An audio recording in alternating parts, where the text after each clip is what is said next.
కేంద్ర ప్రభుత్వం సంచలన నిర్ణయం తీసుకుంది. దేశంలో చైనా సీసీటీవీ కెమెరా అమ్మకాలను నిలిపివేసింది. భద్రతా కారణాల దృష్ట్యా సీసీటీవీ కెమెరాల విక్రయాలపై కొత్త నిబంధనలను తీసుకొచ్చింది. ఈ నియమాల ప్రకారం చైనా కంపెనీలు బార్లతో ధృవీకరణ లేకుండా తమ ప్రోడక్ట్ను విక్రయించకూడదు. ఏప్రిల్ 1వ తేదీ నుంచి ఈ నిర్ణయం అమలులోకి రానుందని కేంద్ర ప్రభుత్వం స్పష్టం చేసింది. చైనా కంపెనీలు తయారు చేసినటువంటి ఇంటర్నెట్ అనుసంధానిత సీసీటీవీ కెమెరాలపై ప్రభుత్వం నిషేధం విధించింది. నిఘా గురించి ఆందోళనలు, జాతీయ భద్రత, డేటా సెక్యూరిటీ, సున్నితమైనటువంటి మౌలిక సదుపాయాలపై నిఘా గురించి ఆందోళన క్రమంలో ఈ చర్యలు తీసుకుంది.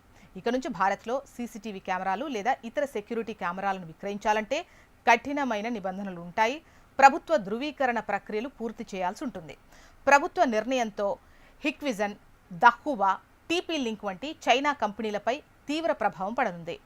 ఎయిర్పోర్ట్లు, ప్రభుత్వ ఆఫీసులు, రైల్వే స్టేషన్లు, ఇతర సున్నితమైనటువంటి ప్రదేశాల్లో భద్రతను పర్యవేక్షించేందుకు సీసీటీవీ కెమెరాలు ఉపయోగపడుతున్నాయి. అయితే చైనా ప్రోడక్ట్స్ వల్ల డేటా చోరీ, నిఘా ఉల్లంఘనలతో పాటు భద్రతకు ముప్పు కలిగిస్తున్నాయి అనే ఆందోళనలు సర్వత్రా వినిపిస్తున్నాయి.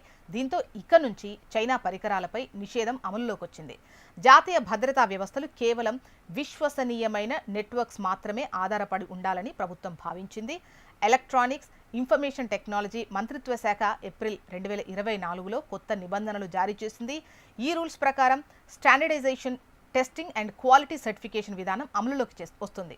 దీని ద్వారా కంపెనీలు తమ ఉత్పత్తులను ప్రభుత్వం దగ్గర ధృవీకరించుకోవడానికి 2 ఏళ్ల టైం కల్పిస్తారు. తమ ఉత్పత్తులు, సిస్టమ్, ఆన్ చిప్ వంటి కీలక భాగాల గురించి ప్రభుత్వానికి సమాచారం ఇవ్వాలి. ప్రభుత్వం గుర్తింపు పొందిన ల్యాబ్లలో hacking, data leak, remote access వంటి లోపాల గురించి టెస్ట్ చేస్తారు. ఇప్పటి వరకు 500కు పైగా సీసీటీవీ మోడల్స్కు ఆమోదం ఇచ్చింది. అయితే విదేశీ కంపెనీలు ఈ ప్రమాణాలను అందుకోవడంలో కాస్త వెనకబడ్డాయి.